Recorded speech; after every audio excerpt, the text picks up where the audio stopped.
There are millions of spaces in your mind which are magical in nature. In our brain, there are millions of cannabinoid receptors. Consciously producing these experiences from within, your mind opens up to various possibilities. This is about realizing being human itself is super.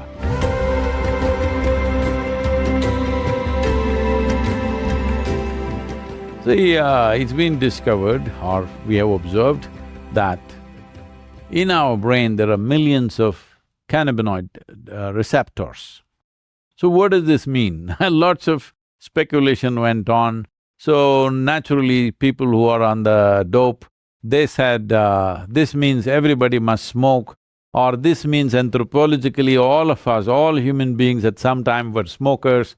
Then they came up with this, that these cannabinoid receptors are there because the body is supposed to produce this. The brain carries millions of receptors and the body is supposed to produce the endocannabinoids. So, this production, it can be either on or off depending upon how you have kept yourself. That within yourself you can generate a chemistry which keeps you always blissful. But the most important aspect of it is, when it comes from outside, it keeps you… maybe it makes you blissful for a brief amount of time, but it makes you unaware. When it comes from within, it keeps you blissful and makes you super aware, which is the important thing. So this is not about trying to become some kind of a superhuman being. This is about realizing being human itself is super. And once you are blissful by your own nature, you always see that your life is super. It doesn't matter, some situations in our life go well, some don't go well, some happen our way, some don't happen our way, but this one life should be always happening our way. Sadhguru, John Sviokla, lovely to be with you. I love your work. In a somewhat related vein, what do you think of the role of psychedelics in terms of, showing things that you normally don't see in normal life? Are they detrimental for the reasons you just said, or useful on a path? See, the nature of human mind is such, let's look at it this way, it's a building of million rooms. Most people who live normal life may explore 5, 10 of those rooms, that's all.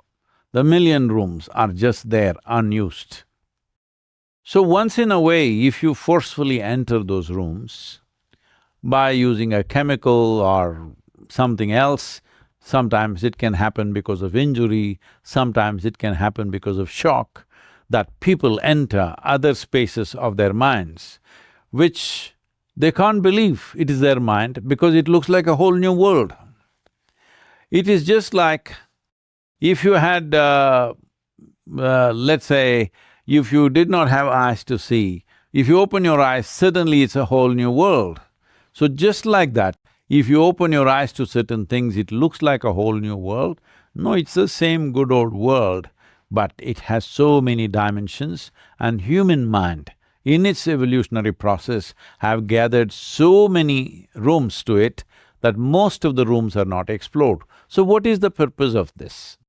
The purpose of this is this: if our focus is only on our survival process, if we are constantly activating our survival instinct, then the number of rooms that you explore in your mind will become very limited.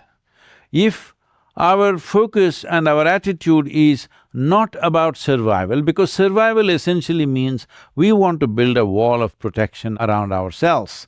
Well, you see all the creatures are always trying to create boundaries. That comes from our evolutionary memory that we want to survive, and surviving is a very important process. If we don't survive, then what next? There's nothing else.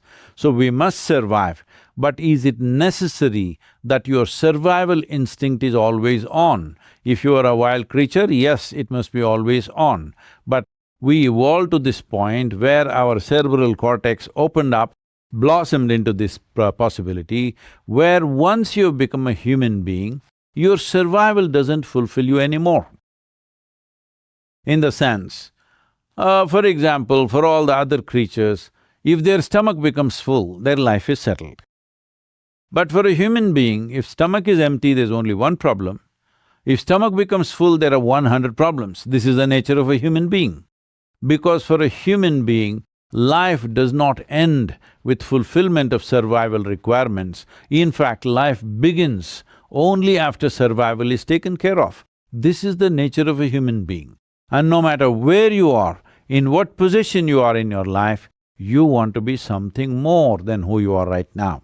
If that something more happens tomorrow morning, once again you want to be something more. So something more, something more, something more goes on. If I make you the CEO of one galaxy, you will say, I want to… what about the other galaxies? So, this is how human nature is, it wants to expand in a limitless way. When we say expand in a limitless way, we want to expand into our infinite nature. So can anybody count 1, 2, 3, 4, 5 and get to infinite nature? No, that's never going to happen. So the important thing is to be able to distinguish between our survival instinct and longing to expand. Our longing to expand infinitely is finding a constipated expression, which we call as ambition or, desires and things like that. Essentially, it is a very small expression of this longing to expand.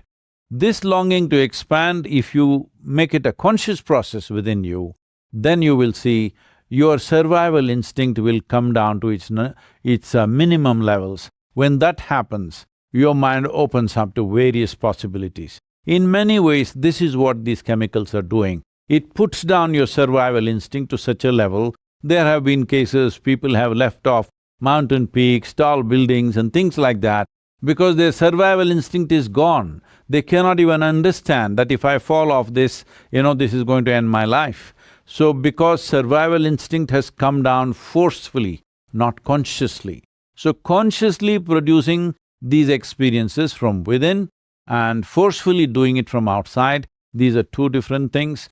Here and there, somebody might have felt that because something opened up, they benefited from that, but you look at the larger consequence of such experiences, most of the time it's left people either frustrated or disturbed or imbalanced. Very, very few people can really claim they have benefited from that. You mentioned that the mind has millions of rooms, which I found to be really interesting and resonated with me. You seem to be someone that has explored more of those rooms than most others. Can you talk about some of the rooms you explored that others may not know about? Wow. I have this reputation of being logically correct. Don't try to take it away from me now. Because, see, what you call as logic, which is very important, it is like the foundation. If you don't build a solid foundation, then you can't build anything else on top of it. But you need a solid foundation.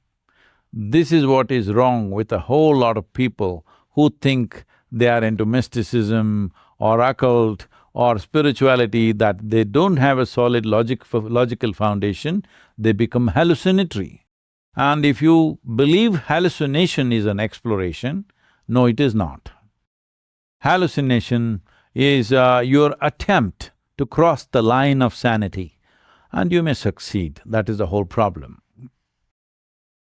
So, logic is the foundation, but we cannot live in the foundations.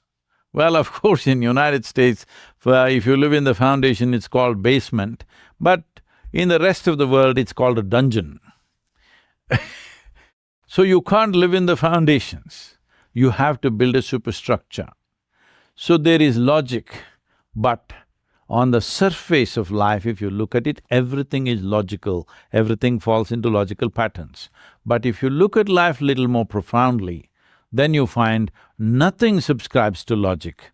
Everything, has a magical element to it. I'm using logic, magic as a thing. Let's say anything that's not logical is magical. If something happens here which you cannot logically figure, generally you would think it's magical. So there are millions of spaces in your mind which are magical in nature. But now we are speaking. When you speak, you will use a language. When you use a language, it has to be logically correct. If I say something illogical, you will think I've gone crazy. So I will not take that risk right now. You come if you want to explore, we can set you up on something.